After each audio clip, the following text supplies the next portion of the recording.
This Fit Drivers podcast has been sponsored by PrePass. Only PrePass provides way station, bypass, and integrated electronic toll payment services, saving you time, fuel, and money while improving safety and efficiency in trucking. Visit prepass.com for details. Welcome, everyone. Bob Perry back with you on another episode of Fit Drivers. And I'm really thrilled today to have a friend and an absolute well-known colleague out there, Dr. Todd Simo, who is the official Chief Medical Officer and Managing Director of Transportation for HireRight. Dr. Simo's got an incredible background in the field of DOT, and he also served as a Naval Medical Officer until 1998. And he's board certified medical review officer and with a vast experience of training in family and occupational and addiction medicine. Dr. Simo, welcome. Good to have you. Hey, Bob, it's a pleasure for me to join you today and talk about something that I'm really passionate about, and I know you are as well, in regards to driver fitness. Thank you, Dr. Simo. It's always great to see you and have dialogue with you on the subject that you and I are near and dear to. So my first question for you, Dr. Simo, the numbers I was able to get from the DOT, from the 3.5 million drivers out there they call that are active and on DOT cards, 2 million is operating on a full 2 year. The other 1.5 million plus are operating on a 1 year card or less. And then somewhere between 290,000 and 320,000, we lose every year to medical disqualification. So I know that you have a big active role in this, medical review, look at a lot of these DOTs, very familiar with this every day. Would you agree with those numbers? Is that your experience? Well, those numbers are directionally correct. When I look at the exams that my team reviews, whether there are nurses or doctors, and that total is about 70,000 exams per year, I actually see less than 50% of the drivers get a full 2 year card. It's just under 50%, but it is less than 50%. I really look at that when I look at the FMCSA aggregate data and compare it to ours. One of the things that I can appreciate is, my team will see a driver that has diabetes and hypertension and apply the FMCSA standards of a 1 year card, where we'll see that the examiners don't, that the examiners actually give a driver a 2 year card with those conditions. So that may be the discrepancy in the data that we see between the two, because on a track record, about 10 to 15% of exams per month that we review are erred in some way, either needing further medical information to support their certification, or the examiner just made the wrong certification decision, giving a guy or gal a 2 year card instead of a 1 year card or 3 month card. So, Dr. Simo, in your opinion, do you think we do enough to educate these drivers when they come into the industry on how to manage their health out there on the road and be more aware of the pitfalls of what it's like to be in this profession? Well, I certainly think there's enough information out there to provide to the drivers through groups like yourself and others. The big problem is how is that being applied at the motor carrier level? I deal with a lot of motor carriers that talk about driver fitness being a big concern. I'm just not sure how many of them are really implementing actionable programs to help those drivers and incentivize those drivers to make good decisions that impact, not only their driving career, but their life. Right. And, so something that I know you see a lot of as well is that the whole push on the next generation, right? Not every guy and gal can throw a football or play basketball and get scholarships, and they need to have some kind of a good trade, and that's what that new program's about. But my opinion is that we would really be doing this new generation coming in a grave injustice if we didn't learn from what we're going through now, that if we didn't do a better job of educating them on how to take care of themselves on the road. No, certainly. I mean, getting people in and making those critical, training very early on. And that critical training isn't just operating the commercial vehicle, but learning how to be a fit driver and making the right choices. Driving a commercial vehicle is a very physical and intellectually challenging job. Therefore, lifestyle choices that they make in terms of, exercise, diet, impact their ability to do that work, but furthermore, impact their ability to have a good life. Their life doesn't end when they get out of the cab of the truck. you know, making those good decisions, exercising some every day, trying to eat the right food, you know, making those decisions really impacts their whole life and not just their commercial driving life. Yeah, and I know a subject also that you're very, very passionate about talking about, and I totally agree, is that for the drivers, it's more to that. It's about their personal life, their connection with their mate at home and their family, and when they're done, and what that lifestyle is like. And that you're right that, you know, getting drivers to buy into this, like you talked about earlier, they can deliver the message, right? But how do you really get the buy-in? And I think that you have very valid points talking about how there should be more talk about and information and maybe even on site what this does for a driver. Because one of the things I always hear, right, from driver, if you agree with these numbers, that it always seems to be blood pressure is number one at the top of the list. And then you've got, of course, the sugar and you got the sleep disorder. But every time they get on medication, right, it's going to have a negative effect on something in their system that's not in performance, just say it, right? And then they don't want to take the medication because they don't like the way it feels. They're not as what they usually are when they get home. So talk about that a little bit on your opinion. Well, again, I think from a driver fitness perspective and the companies that have jumped on and created a program, I really think they miss the mark with their drivers, because what they do is talk about driver fitness.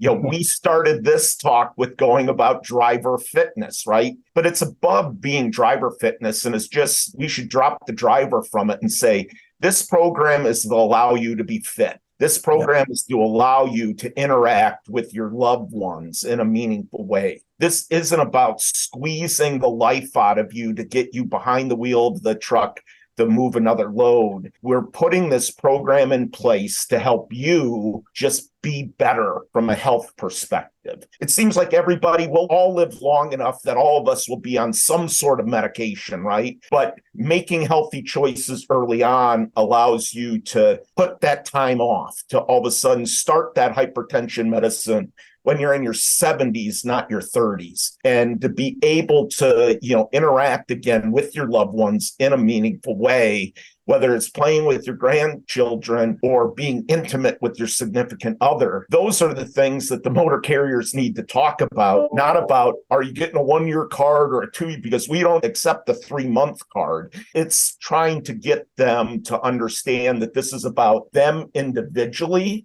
and not them as a driver. Exactly. Much like my sponsor, PrePass, that's what they're about as well. I really appreciate their support in making this happen. And I think that resonates in my own personal conversation. Like I said, I have 2 brothers that still drive today. One, I'm very proud to say, Dr. Simo is going to tell you he just hit 3 million miles safe driving. My other one is a 2 million. And so we talk about this quite openly about what it's like when they get home. And they're both on, you know, have 1-year card, that medication, so forth, but they're a struggle and it's a constant battle. They want to be whole when they get out of the truck and to be able to have a relationship. So that's very important. So another question we're on that. So we talk about 300,000 drivers that's called a year that get DQ'd for medical.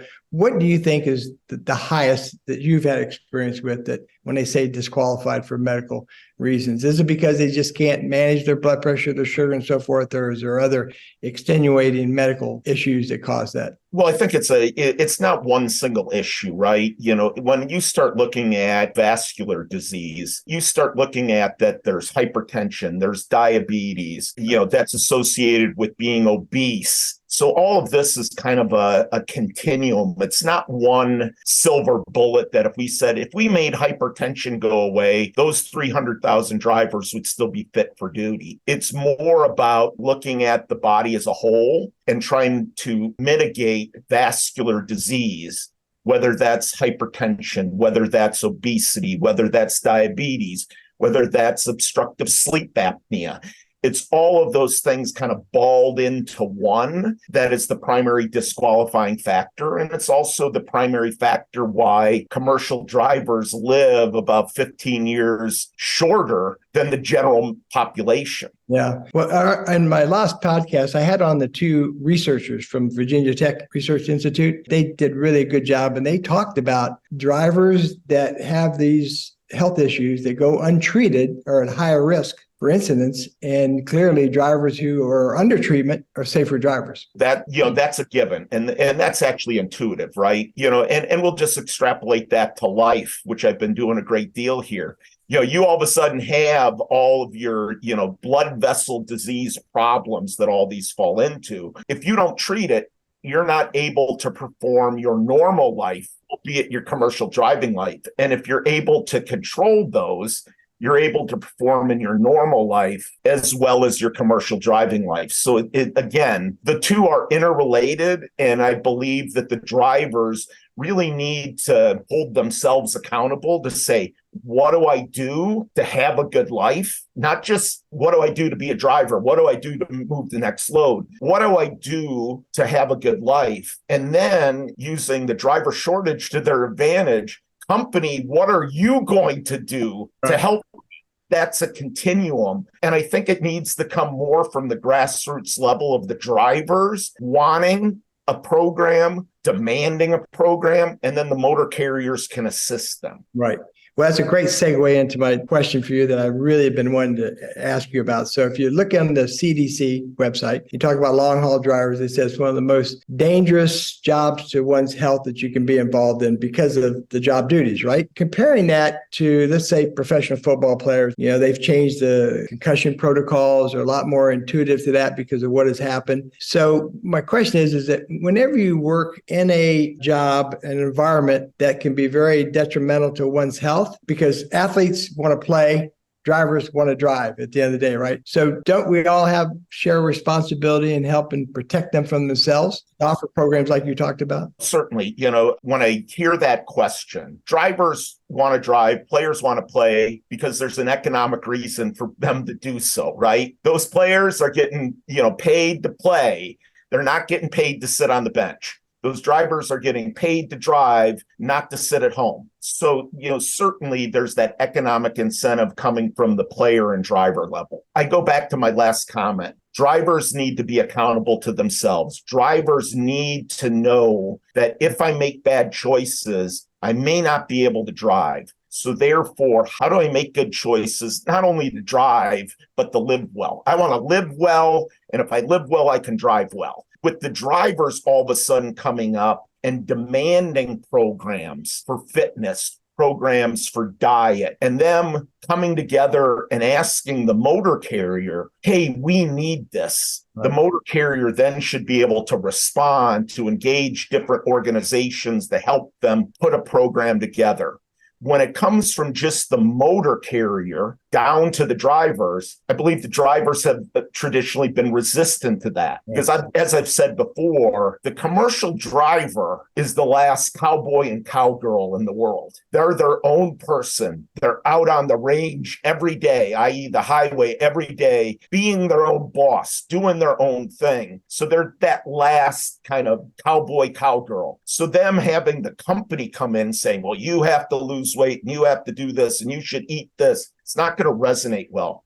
That cowboy and cowgirl needs to be given information that shows what you do out on the road impacts your life, not your ability to drive, but your life. So how do you take care of that? Exercise, diet, a lot of that stuff cures a lot of the normal aging process that a sedentary lifestyle causes. Therefore, drivers all of a sudden demanding this and motor carriers responding to that demand, I believe, will ultimately make the biggest impact on driver fitness for duty. Very good points. And, one of the things you hit on, like you said, it's got economic value to it, right? So I've had this conversation many times with carriers. It costs you what, $6,000, $7,000, $8,000, depending on the level of training to put them in the seat. Why would you not see the value of the ROI to say, hey, Bob, you go in and get that 1-year card, that 2-year card, I'm going to give you a $500 bonus or $1,000, whatever, right? So there is some monetary incentive. And by the way, to help you do that, here's some tools that we're going to give you to follow, to help a coach, whatever.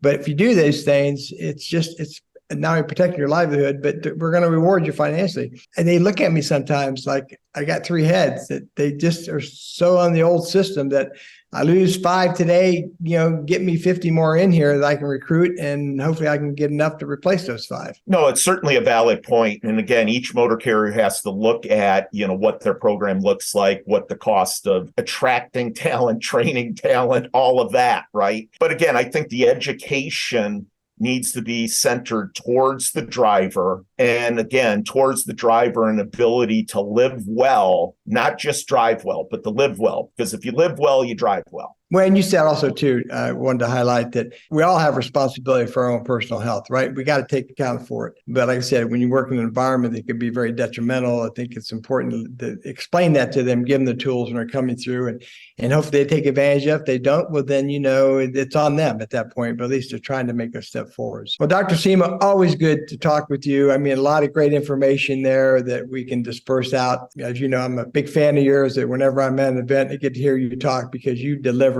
great information, and more importantly, you deliver it in a way that people can digest it and walk out of there with it, and which is very important. It's not easy. So thank you so much, and I appreciate you coming on, and look forward to seeing you soon out there on the road. Well, thank you for the kind words. Look forward to seeing you too, Bob. Have a great day. All right, man. Keep pushing. All right. Thanks. Bye now. Bye-bye. Only PrePass provides waste station, bypass, and integrated electronic toll payment services. Visit prepass.com for details.